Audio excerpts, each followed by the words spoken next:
CM Yogi Adityanath के गुरु से क्यों हारी मां काली। सीएम योगी आदित्यनाथ के गुरु ने कैसे किया मां काली को कैद। सीएम योगी आदित्यनाथ के गुरु क्या गाय के गोबर से हुए थे प्रकट। दोस्तों, आज दकरमा आपको एक ऐसे गुरु की कहानी सुनाने जा रहा है जो गुरुओं के भी गुरु माने जाते हैं। वो गुरु जिनकी पूजा उत्तर प्रदेश के सीएम योगी आदित्यनाथ भी करते हैं। वो गुरु जिनकी शक्ति पाकर योगी आदित्यनाथ का पूरी दुनिया में डंका बजता है। दोस्तों, उन महान गुरु का नाम है गुरु गोरखनाथ।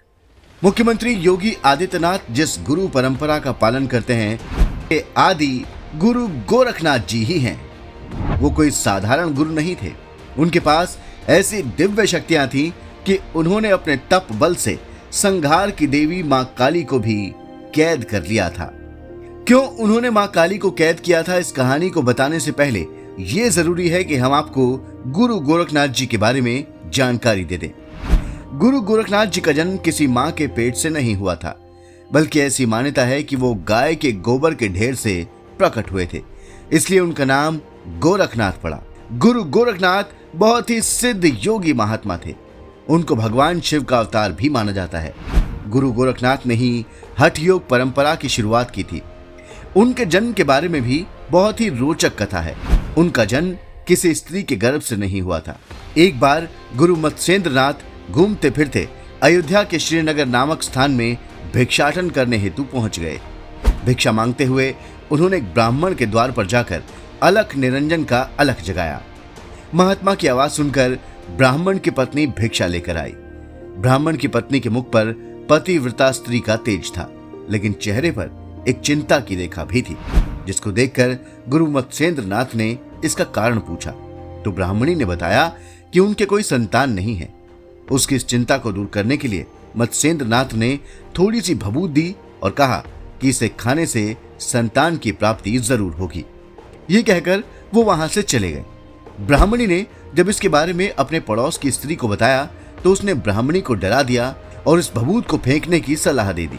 डरकर उस ब्राह्मणी ने उस भभूत को गौ माता के गोबर के गड्ढे में फेंक दिया।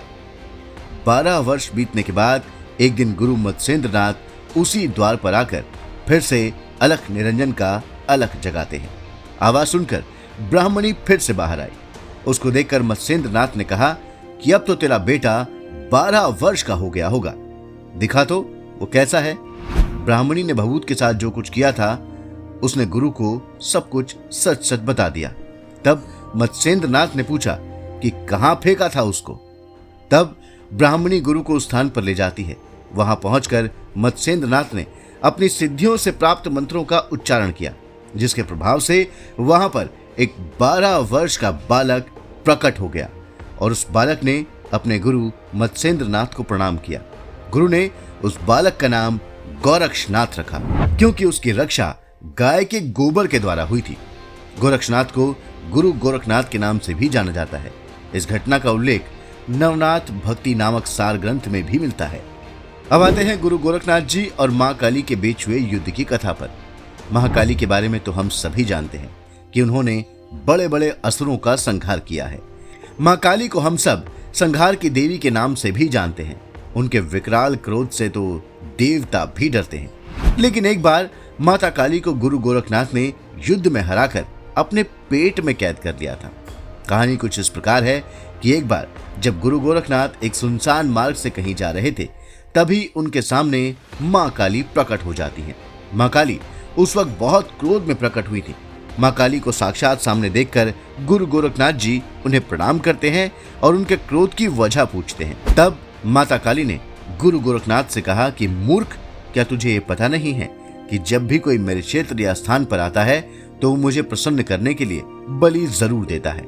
माता की इस बात को सुनकर गुरु गोरखनाथ जी ने कहा, मैं ऐसा योगी नहीं जो आपको प्रसन्न करने के लिए किसी मासूम जीव की हत्या करूं। ये सुनते ही मां काली का गुस्सा 7वें आसमान पर आ गया।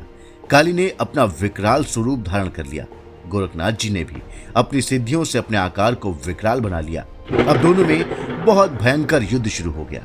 बहुत दिनों तक जब युद्ध होता रहा, लेकिन जब माता काली उनको परास्त ना कर सकी, तब वो एक निर्भक्षी मक्खी का रूप धारण करके गुरु गोरखनाथ के पेट में समा गई।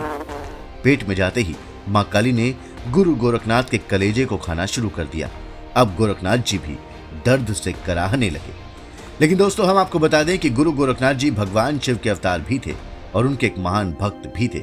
गुरु गोरखनाथ जी ने इस दर्द से छुटकारा पाने के लिए भगवान शिव का ध्यान करना शुरू कर दिया और अपनी सांसें रोक ली।